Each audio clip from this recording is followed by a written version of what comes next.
এখন সব খুবই গুরুত্বপূর্ণ একটা ধারা 203, এগুলা প্যাচ লাগায় অনেক অনেক ক্ষেত্রে প্যাচ লাগায়। প্যানেল কোডের 203, সংগঠিত অপরাধ সম্পর্কে মিথ্যা তথ্য প্রদান। আমরা মিথ্যা বিষয়গুলো কিন্তু আমরা 191 থেকে একটা 96, 97, 98, 99 পর্যন্ত পড়েছি। তো এইখানে কিন্তু কোনো একটা মানে হোয়াট ইজ হ্যাপেনিং দেয়ার, যে ঘটনাটা হয়েছে বা হচ্ছে বা হয়ে গেছে, সংগঠিত অপরাধ সম্পর্কে মিথ্যা তথ্য প্রদান প্রদান করছে।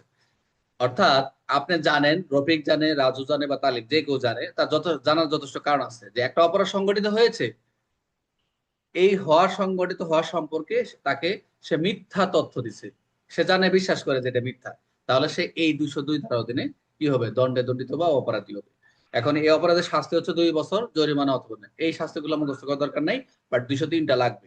এগুলা আমার ব্যাখ্যা বিশ্লেষণ গুলো এতগুলো উদাহরণ দিছি, মানে একটা ধারাতে একটা খুবই চমৎকার। অলরেডি আপনাদের ফেসবুকে দেওয়া শুরু করছে অনেকেই, মোটামুটি জুবাইর তো খুব ভালোই আনসার দিচ্ছে। অনেকেই, আমি আবার কিছু কিছু আনসার দিয়েও দিচ্ছি, দেখলে খেয়াল রাখবেন।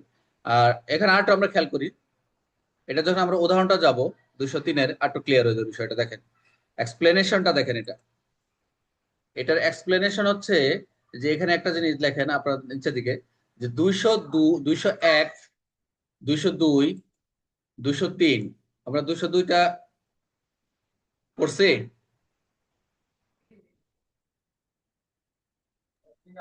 202 পড়লাম স্যার। 202 পড়ছি তো? পড়ছি না? আচ্ছা, গুড। জি একটু স্যার। রেসপন্স করেন। তাহলে 201, 202, 203 এগুলো হচ্ছে অপরাধ। এই সকল অপরাধ বলতে বাংলাদেশের সংগঠিত অপরাধ নয়, বাংলাদেশের অপরাধ নয়, বরং বাংলাদেশের বাইরেও যদি সংগঠিত যোগ করে, মানে এগুলো যদি অপরাধ হতো কিন্তু বাংলাদেশের বাইরেও যদি সংগঠিত হয় এমন কাজকে বোঝাবে। তো যদি বাংলাদেশে সংগঠিত হতো তাহলে নিম্নোক্ত ধারাগুলোর অধীনে শাস্তিযোগ্য হতো। যেমন 302, 395, 435, এগুলো হচ্ছে খুন, ডাকাতি, অগ্নিসংযোগ এবং গৃহভঙ্গি 457, 58 ক্ষেত্রে। আচ্ছা, এখন উদাহরণটা দেখেন। রাজু জানে নাজমুল ডাকাতি করছে। রাজু জানে যে ডাকাতিটা নাজমুল করছে, কিন্তু পুলিশকে বলে যে ডাকাতি করিনি, অন্য কেউ করছে। তো এটা কি হইলো? এটা মিথ্যা তথ্য দিল না? যে ডাকাতিটা রাজু জানে যে নাজমুল ডাকাতি করছে, ক্লাসে বসে ডাকাতি করে ফেলেছে।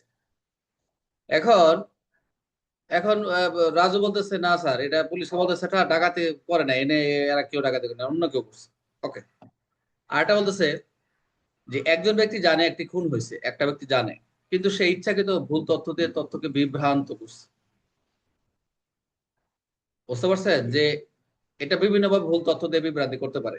এই যে এই বিষয়টা নিবেন যে ইচ্ছাকৃত ভুল তথ্য দিয়ে বিভ্রান্তি করা, আমরা এগুলো যে আপনাদের ইয়ার ক্লাস আপনাদের দেখাইছি, উদাহরণ যে চিত্রের মাধ্যমে দেখাইছিলাম, এই চিত্রটা এখনো ছাড়ি নেই। তাহলে আমরা কি দেখলাম এখানে? যে সংগঠিত অপরাধ সম্পর্কে মিথ্যা তথ্য প্রদান, এটা হলো মূল বিষয়। উদাহরণ দুইটা দেখলাম, যে কোনো একটা ঘটনা ঘটছে কিন্তু সে পুলিশকে আহ, বলছে সে করে নাই, এটা অন্য কেউ করছে। এটা আরেকটা, যদি এটা সংগঠিত হয়েছে সে ভুল তথ্যতে তাকে পুলিশকে বিভ্রান্ত করছে, এটা 203 অনুযায়ী অপরাধ। তাহলে আমরা যদি যাই এমসিকিউ, যে 203 দ্বারা কি সম্পর্কিত? অপরাধ সম্পর্কে মিথ্যা তথ্য দেওয়া, একদম সহজ করে দিছি। 203 সর্বোচ্চ জরিমানা, এগুলো দরকার 2 বছর দাও। আর 203-এর অপরাধ কখন সংগঠিত হয়? যদি অপরাধ সঙ্গে মিথ্যা তথ্য দিতে, যদি কোনো অপরাধটা সংগঠিত হয়েছে যে মিথ্যা তথ্য, তখনই 203-এর আপনার আওতায় চলে আসবে। আর এইগুলার অর্থ কি হচ্ছে? যদি বাংলাদেশের এই 201, 202, 203 তিনটার আলামত গোপন, যেটা হচ্ছে আপনি একটু আগে দেখলেন 203, এই তিনটির ক্ষেত্রে অবশ্যই বাংলাদেশের সংগঠিত এমন কোনো কাজ বাংলাদেশে করলে অপরাধ হবে।